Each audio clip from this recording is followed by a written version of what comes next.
Bienvenue dans le podcast Énergie, notre premier enregistrement. Puis aujourd'hui, on a reçu, avec Hubert, on a reçu Herman Bourassa. C'était une rencontre extraordinaire. Il nous a parlé de son entreprise, Location Saint-Tite. Il nous a parlé de L45C, son super groupe de rap. Il nous a même dit que quand il était jeune, il avait un casino clandestin. C'était incroyable. Écoutez ça. Le podcast d'aujourd'hui, le podcast Énergie, est commandité par GPS Énergie, par Bull Jumping Pro, notre ami Manu, et présenté par la compagnie Zanicom. Coucou à notre ami Sylvain Guimond, une très bonne compagnie de production. Bienvenue dans le podcast Énergie. Merci à tous de nous rejoindre aujourd'hui. Puis c'est l'occasion pour moi de vous présenter, en plus avec mon méchant accent français, c'est l'occasion pour moi de vous présenter notre invité du jour, Herman Bourassa. Mais avant ça, je vais tout d'abord passer la parole à celui qui run le GPS Énergie, notre ami Hubert Danfous. Je suis entraîneur chez GPS Énergie. Bienvenue au podcast présenté par le gym GPS Énergie. C'est un beau projet, les amis, qu'on met sur pied. On démarre avec notre ami Herman Bourassa, que beaucoup connaissent, je pense. Merci les gars pour l'invitation. Ça va être vraiment le fun, vraiment un beau setup. C'est Merci à toi de venir. Wow. Merci beaucoup. Mais Herman, un gars quand même très connu de la région, écoute, Location Saint-Tite, L45C, t'as deux fanbases, en fait. Là. Toi, t'as deux types de clientèle qui te connaissent. Ils te connaissent comme entrepreneur. Il y en a qui te connaissent comme rappeur, L45C. Même moi, je fais une petite introduction comme ça. L45C, moi, je le connais. Pourquoi c'est L45C? Mais il y en a qui ne savent pas c'est quoi. Pourquoi L45C? Ben ça date de vraiment loin. C'était un nom qu'on avait quand on était jeune. On avait peut-être 14 ans, 13 ans. On avait un petit groupe, je viens du Lac-aux-Sables. Tout le monde, ceux qui me connaissent le savent. On s'appelait le LASC. C'était le Lac-aux-Sables Crew. Puis à un moment donné, on a tous vieilli un peu. Puis moi, je suis le seul vraiment qui a continué à faire ça. Puis là, je me suis rendu, en tout cas, un peu plus loin à Québec dans mes affaires. J'ai gagné un concours de la boum. C'est genre le Star Academy du rap. Fait que là, ça me prenait un nom, puis je voulais garder une petite couleur pour ma région. Fait que j'ai appelé ça L45C. J'ai comme seulement échangé le A pour un 4, puis le 5, le S pour un 5. Fait que y a pas d'affaire d'arme à feu, là. C'est pas un 45. J'ai pas la L4 dans le coup de déplacer non plus. C'est vraiment, vraiment juste pour ça. Puis ça me faisait un clin d'œil quand même de où ce que je venais. Fait que ça génial. Vas-y Manu, vas-y, je te laisse aller. Et après cette introduction sur le rap, on va y revenir parce que j'ai vraiment beaucoup de questions pour toi sur le rap. Beaucoup, en tout cas, j'en ai une bonne. Mais est-ce que tu peux nous introduire, bien que beaucoup de monde te connaisse, mais qu'est-ce que tu fais? Quel est ton rôle ici à Saint-Tite? Peux-tu nous présenter ton entreprise? Ben avec plaisir, Krim. Moi, dans le fond, je suis propriétaire de Location Saint-Tite depuis 2009. Ça fait déjà 17 ans. On est en 2025, 16 ans. Ça va vite. Ça va déjà 16 ans. Puis je suis propriétaire aussi d'un magasin de piscine, Piscine et Spa Saint-Tite, qui est original dans mes noms. L'Occasion Saint-Tite. Qui se trouve juste à côté? Oui, c'est juste à côté. Là, on est dans notre grosse saison pour les piscines et spa, pour les produits surtout. Puis franchement, Location Saint-Tite, c'est une entreprise qui part de loin quand même. On a commencé ça dans la petite maison des jeunes de Saint-Tite. Là. Ça venait d'être vendu. Mon père avait acheté ça à l'époque. Puis, on a travaillé fort. Là. Il y en a eu des heures là-dedans. Là. Les gens, ils pensent, bon, Herman, il est irrité. Puis, c'est arrivé comme ça, mais non. Oui, c'est ça. Non, c'est pas tout à fait ça. Être en affaires, c'est toujours un défi. Mais qu'est-ce qui t'a poussé à te lancer en affaires, maintenant? C'est quoi dire, OK, moi, je me lance, je plonge dans le vide, là. Ben moi, je suis un entrepreneur depuis que j'ai l'âge de 14 ans. Mon premier commerce que j'ai eu, j'en parle, là, c'est pas bien grave, je pense aujourd'hui, j'ai eu un casino clandestin, moi, chez nous. J'ai été longtemps, j'ai mis ça, c'était dans le sol familial chez mon père. À la fin, j'avais au-dessus de 50-60 personnes qui venaient jouer les fins de semaine chez nous. Ah oui, je vous fais pas de farce. C'était une grosse patente. On fait juste rappeler pour à la Sûreté du Québec que c'est fermé. Là, le casino vous explique. Mais quand je suis rendu, je pense qu'on a viré ça... Et sur quoi comme type de machine? Non, nous autres, c'était du poker puis du blackjack. Les gens arrivaient, il y avait un cover pour rentrer chez nous, les gens ne pouvaient pas rentrer. Ma propre sœur, un moment donné, s'est fait refuser l'accès parce qu'il fallait qu'elle paye rentrer chez elle. Les gars, il y a des portiers, les gens ne l'avaient pas reconnu. Là, non, c'est la sœur Herman, c'est la rentrée chez eux.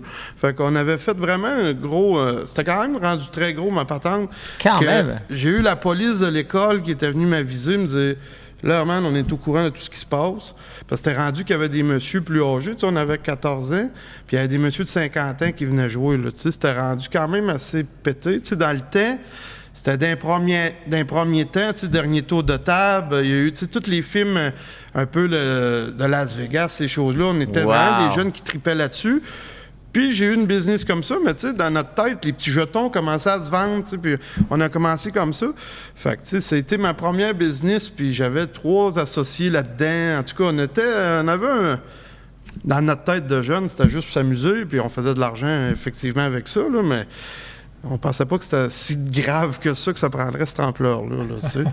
Et justement, la prochaine question que j'aurais aimé te poser, c'est qu'est-ce qui t'a le plus marqué dans ton parcours d'entrepreneur, ou est-ce que c'est ça qui t'a le plus marqué, ta première expérience et une réussite quand même?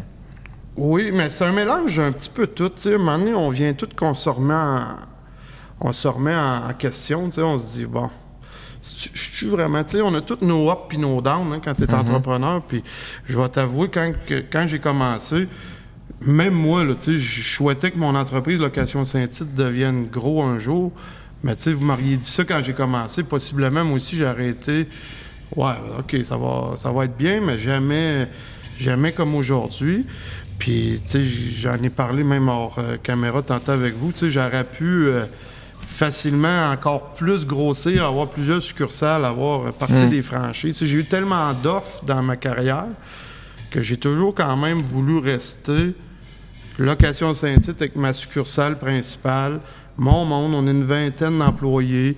J'ai le contrôle, ça roule. À chaque fois que je viens là-dedans, ça roule l'été comme l'hiver. C'est une super boîte. Bravo, Herman. Ben, merci beaucoup, Manu, en passant. Puis, tu sais, on peut se permettre le dimanche d'avoir l'esprit tranquille. Tu sais, j'ai quand même 3 enfants, là, une vie de famille. On veut vraiment que ça soit... familial chez nous. Là. Parce que tu as ça à prendre en considération. Puis tu sais, en affaires, tu as sûrement rencontré des gens qui ont influencé ton parcours aussi, veux pas. C'est quoi le meilleur conseil qu'on t'a donné? Le meilleur conseil, moi, j'ai tout le temps ri de ça un peu au début parce que, tu sais, je croyais pas vraiment à ça. Il y a un entrepreneur qui m'avait dit, Herman, les 2 pires affaires que tu vas avoir à gérer, mais que tu aies ta business, c'est les employés puis les comptes recevables. Ça a tout le temps été les 2 nerfs de la guerre qui me disaient. Puis là, je dis, ben, voyons donc, les employés, c'est sûr, il y en avait 2. On s'en donnait bien tout le monde. Fait que, tu sais, c'était pas un problème. Puis les comptes recevables, tu sais, on s'entend quand tu commences. Bon, une ferme par-ci par-là, puis souvent les cultivateurs, c'est des gens fiers, ils payent leurs affaires. Puis ça allait quand même bien. Mais c'est par la suite, là, j'ai compris, j'ai fait « OK, c'est de même, ça marche. » Tu sais, souvent, là, des jeunes, on les voyait arriver avec des beaux gros pick-up neufs, là, tout lettrés, là. Ça, des fois, à cette heure, j'étais un petit peu plus méfiant. On a confiance plus aux jeunes qui vont arriver avec un vieux pick-up. Il va commencer tranquillement, il va acheter une coupe d'outils. Que le gars qui va acheter pour 15-20 000 pièces d'outils, bang, d'une shot. Même moi, ça, sur mon compte, il n'y a pas de trouble. Tu es obligé de courir après. Ça, c'est ça. Ça a été d'un bon conseil que je peux dire que j'ai suivi. Là. Mais écoute, un des plus gros défis, parce qu'on a tout le temps, tu es en affaires. Là. Un des plus gros défis que tu as eu à rencontrer, c'était quoi? Ben, en commençant, c'est sûr, comment je pourrais vous dire ça, c'est les refus. J'ai eu des refus par-dessus refus. Je cadrais pas... Qu'est-ce que tu dis par refus, maintenant? Ben, mettons, tu te pars une entreprise, là, OK? Moi, je vais souvent dans les écoles aussi, je parle aux jeunes. Tu sais, souvent, tu vas demander conseil à tes amis, à tes parents. Ah, j'arrête telle idée, c'est-tu bon? La plupart des gens, ouais, peut-être, mais sois prudent, tu sais, fais attention. Puis, tu sais, t'es jamais sûr un peu de toi-même. Fait que, tu sais, moi, j'étais quand même un gars fonceur, tu sais, avec mon histoire que j'ai contée tantôt. J'étais un gars dans la vie, j'étais assez rock'n'roll. Fait que, tu sais, j'ai été un petit peu de l'avant, mais peut-être pas assez, parce que, tu sais, dans le sens que j'ai été au départ pour essayer d'avoir de l'aide, tu sais, à un moment donné, tu sais pas trop vers quoi te lancer. Puis moi, je suis pas gêné de le dire. Je viens pas d'une famille fortunée. Mon père, il m'a pas dit, tiens, voilà 50 000, Herman, on te part-toi un centre de location, là, puis ça va bien se passer. Là. Moi, j'ai été à la Caisse populaire des Jardins à Saint-Tite, là, je peux en parler. Il y a une madame, elle s'appelle Doris Lefebvre, la salue en passant, Doris, c'est super gentille, cette madame-là. Mais tu sais, la madame, elle était avec les moyens qu'elle pouvait à l'époque. Elle m'a donné une carte de crédit de 500 pièces, puis une marge de crédit de 1000 pièces. Puis là, je me souviens, elle me serrait la main, elle dit « Bonne chance, Herman. » Et tabarouette, m'en allais m'ouvrir un magasin d'outils, moi. Avec 1500 pièces, on s'entend-tu qu'aujourd'hui, 1500 pièces, tu remplis même pas 2-3... même pas une valise de char. T'as rien pour 1500 pièces. Puis tu sais, je blâme pas, à l'époque, c'était ça. Puis, tu sais, j'avais été vers tous les centres d'aide là, que tu peux appeler, n'importe quel... je veux pas faire je veux pas dénigrer ou pas aller là, mais je peux vous dire, moi, j'ai été refusé sur toute la ligne, partout. Puis je me souviens d'une fille en question que moi, une chance, j'ai été un peu fonceur dans la vie parce que j'ai été capable, pareil, de surmonter ça. La fille en question, c'est la façon, des fois, de le dire aux jeunes entrepreneurs. Tu sais, si tu t'en vas dire aux jeunes, non, c'est bon, rien ton projet, moi et tout, je ne mettrai pas plus d'argent là-dedans, ça ne marchera pas. Est-ce que c'est ça qui t'a été dit? C'était pas mal ça dans ces mots-là. Puis tu sais, je te dirais que avec du recul, des fois, je dis, Colin, regarde, ça m'a peut-être fait en sorte que la personne que je suis aujourd'hui, mais dans le temps, n'importe quel autre jeune, possiblement, ça serait remis en question pour faire, ouais, la madame qui étudiait là-dedans, là, qui n'a jamais été entrepreneur, elle, par exemple, elle a peut-être raison. Je suis peut-être vraiment imbécile de partir ça, un centre de location d'outils dans un petit village comme Saint-Tite, tu sais. Fait que là, veux pas, ça me tournait dans la tête. Puis là, un premier refus. J'ai été toutes les voir, là, CLD, SADC, nomme-la toute. J'ai tout passé là. Puis ils m'ont tout reviré de bord, un après l'autre. Puis ils ont pas ri de moi, mais je chantais qu'ils riaient vraiment, vraiment de moi. Puis tu sais, moi, comme petit gars, j'étais, voyons donc, là, je parlais à mon père, c'est peut-être vraiment de la merde, notre projet, finalement. C'est vraiment con, personne ne veut nous aider. Puis c'était tout le temps, tu sais, des entreprises existantes qui fixaient dans le critère. Dans le critère. Comme exemple, je peux en nommer plein. J'ai plein de gens que j'apprécie, c'est des bons clients. Tu sais, je pense à l'époque, quand j'ai commencé, il y avait la boulangerie Germain. J'ai salué Pascal Martin. Eux autres, ils avaient cadré dans le programme parce que ça existait déjà. Il y avait déjà eu un chiffre d'affaires avant ça dans le passé. Tu vas prendre un gars comme un de mes bons amis, Sébastien, de la ferme Gélipard. Son père, il y avait déjà la ferme, il y avait déjà... Fait que Sébastien... Tu sais, même un gars que je respecte beaucoup, Danny de JM Sport, c'est un gars qui était de la construction. Il avait eu de l'aide, lui, à l'époque, pour son magasin qui se décollait, puis il était déjà quand même assez fortuné avec son magasin, avec ses compagnies de construction. Puis il recevait de l'argent de ces organismes-là. Puis là, moi, j'étais là, le petit gars. OK, fait que moi, j'ai rien, je peux rien avoir, je code pas. Mais je me suis aperçu, mais je vais le donner le conseil pour ceux qui vont faire des demandes à l'avenir, mettez beaucoup plus vos projections. Si vous pensez, exemple, moi je suis dans la location d'outils, genre de question à l'époque, on était en 2009. Herman, en 2015, juillet, combien tu vas louer environ? T'en mets plus que passé. Là. Tu beurres. Exact. Beurres. Parce que pas assez, tu seras pas pris au sérieux.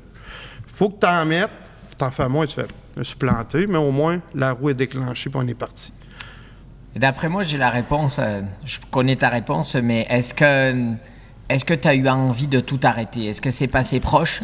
Souvent, encore des fois. Ben là, moi, aujourd'hui, parce que là, aujourd'hui, ça roule bien. Puis, tu sais, j'ai plus vraiment de risque de rien, tu sais, dans le sens, je suis pas invincible, là, mais je parle... Non, on peut le dire, mettons, tu sais, on va pas savoir vraiment comment tu gagnes puis qu'est-ce qu'il y a dans ton compte chèque, c'est pas ça, mais tu sais, c'est le fun de voir un entrepreneur qui réussit, qui s'est mis la tête sur la bûche, qui a risqué, puis Colin, aujourd'hui, il réussit bien. C'est une belle entreprise de Saint-Tite. Par passant, on les remercie, les gens qui n'ont pas voulu le donner. Ça t'a donné peut-être une source de motivation supplémentaire, de persévérance. Je vais leur montrer que je vais être capable de faire un magasin d'outils. Bon, on les remercie. Comment tu as d'employés aujourd'hui? Proche 25. Bon, tu sais, on a quand même 25 personnes qui gagnent leur vie chez vous. C'est quand même pas rien. Oui, puis il y en a beaucoup de Mekinac, là, en passant là-dedans. Oui, j'en ai peut-être 2-3 de Shawinigan, mais je m'aperçois que les gens sont fidèles. Puis les gens, ce qu'ils demandent à cette heure dans Mekinac, oui, on donnera pas le salaire du gars qui va aller travailler dans le Nord, mais on va donner un salaire pour que le gars puisse être chez eux à tous les soirs. Exact. Puis il va être fier d'aller rejoindre sa famille en revenant après avoir travaillé. Fait que, tu sais, ça, je pense que c'est rendu des critères, surtout là, dans notre milieu, les gars, même les femmes, ils aiment ça être chez eux le soir. Tu sais, c'est le fun, là, faire la grosse paye, partir 2-3 semaines, un mois dans le Nord, la blonde te trompe. Ou, tu sais, non, je sais pas. Tu sais, je parle, il y en a là, pour tous les goûts. Mais tu sais, moi, en tout cas, je sais que les gars avec qui je travaille, c'est des gars qui aiment leur stabilité, ils aiment ça, leur routine avec leur famille. Puis tu sais, c'est ça qu'on a réussi à bâtir avec on se rend compte quand même, moi, il y a seulement quelques années que je suis à Saint-Tite, mais on se rend compte que ton commerce est vital. Oui. C'est que si tu devais t'en aller, si tu devais trouver une super affaire à faire du côté de Shawinigan, tu vas manquer à Saint-Tite. Ah oui, c'est Parce qu'il y a énormément de gens qui comptent sur toi pour les grosses machines, je pense, pour les génératrices, pour les machines hydrauliques. C'est sûr, parce que Manu, je vais te donner l'exemple.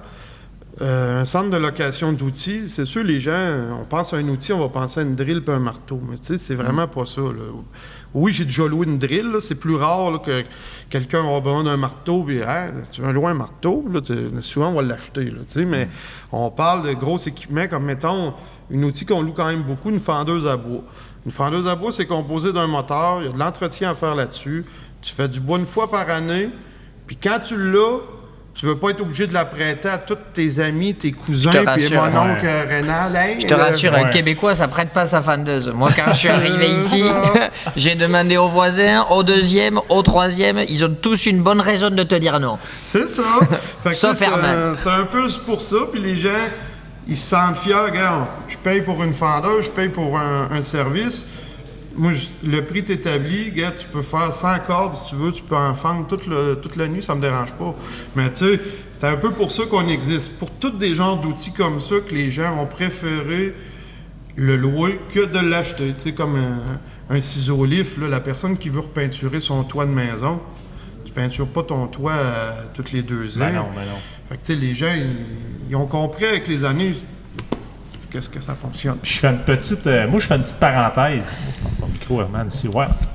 Ah, il est tanné. Ou peut-être le tourner dans l'autre sens. Ah, tiens, toi. Ah, OK. Moi, je te dirais que je fais une petite parenthèse. Tu sais, les gens, allez, là, je te fais de la pub en même temps, puis ça me fait plaisir parce que t'es un commerçant de la place, on va chez vous, t'es là, tu jases avec tout le monde, tu fais des farces, ton monde, on est toujours bien reçu, toujours bien servi. Moi, je vous le dis, allez les voir, là, vraiment.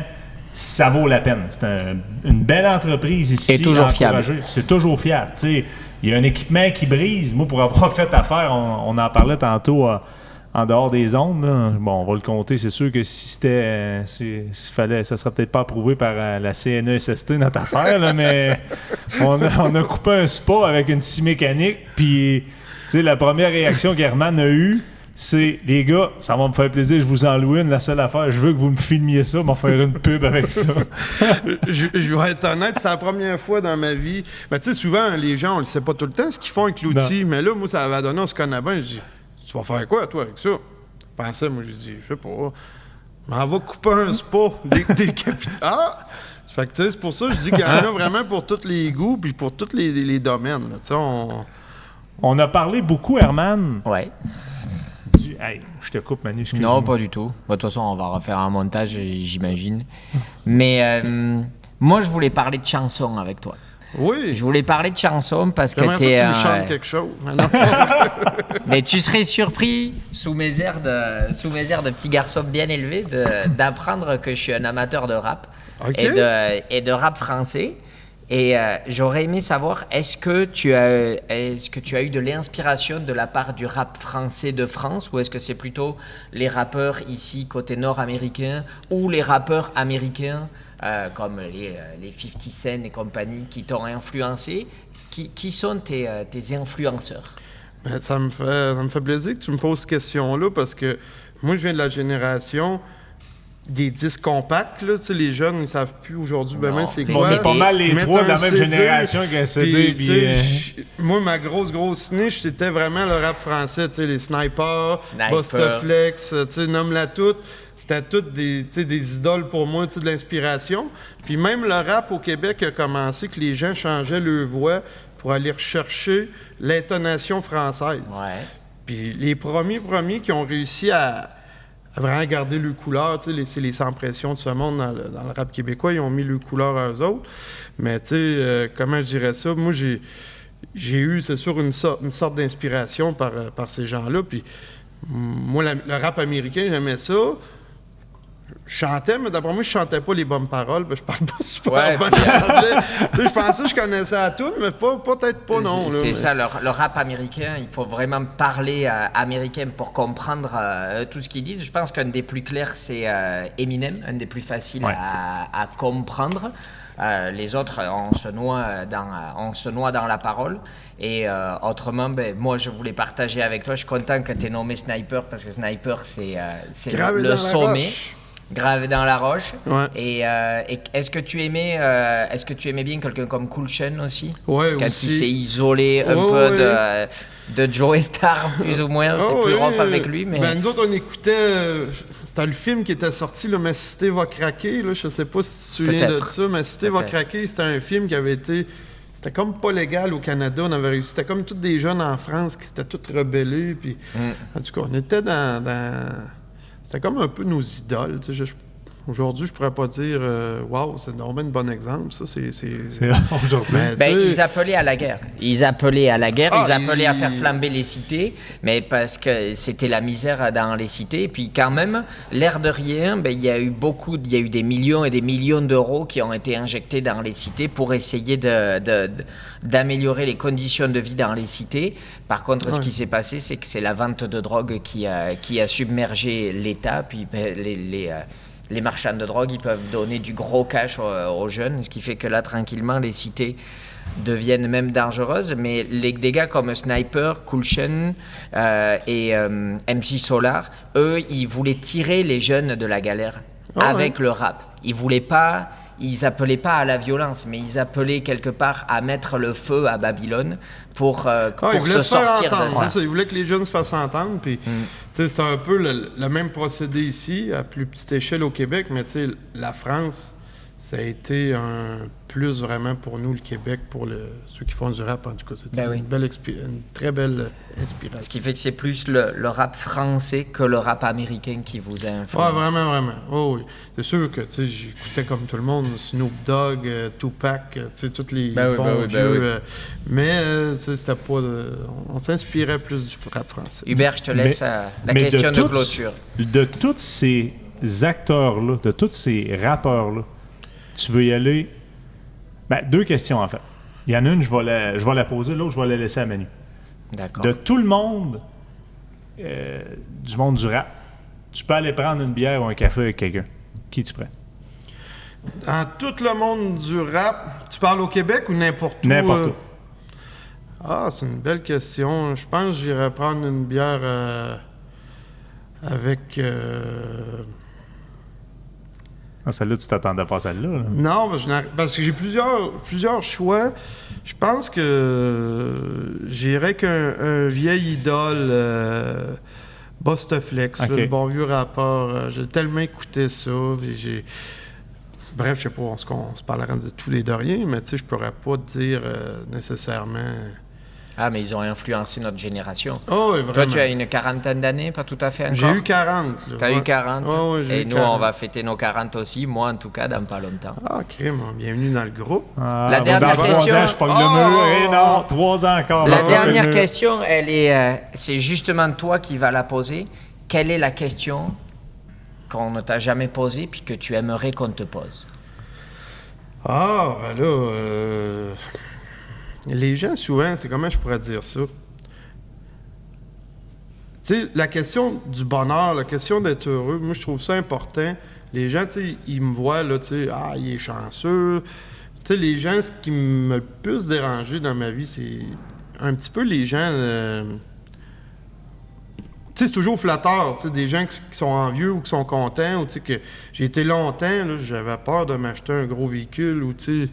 J'ai des chèques, ma chaîne, elle vaut beaucoup de milliers de dollars. Tu sais, je suis fier de mes affaires, mais j'ai été longtemps à pas vouloir, parce que, tu sais, d'un sens, où tu crimes, si j'ai de l'air trop... le monde ne viendra plus m'encourager. J'ai l'air pauvre le plus possible. Mais non, c'est pas ça que je veux dire. Mais tu sais, Tu sais, je viens pas de ce milieu-là, tu sais, j'ai toujours été simple, tu sais, puis je restais le même gars. Fait que je pense qu'une question, c'est... Es-tu heureux? Es-tu heureux? Ouais, je pense que c'est une bonne question, ça, que... Ça sera le mot de clôture. Es-tu heureux, Herman?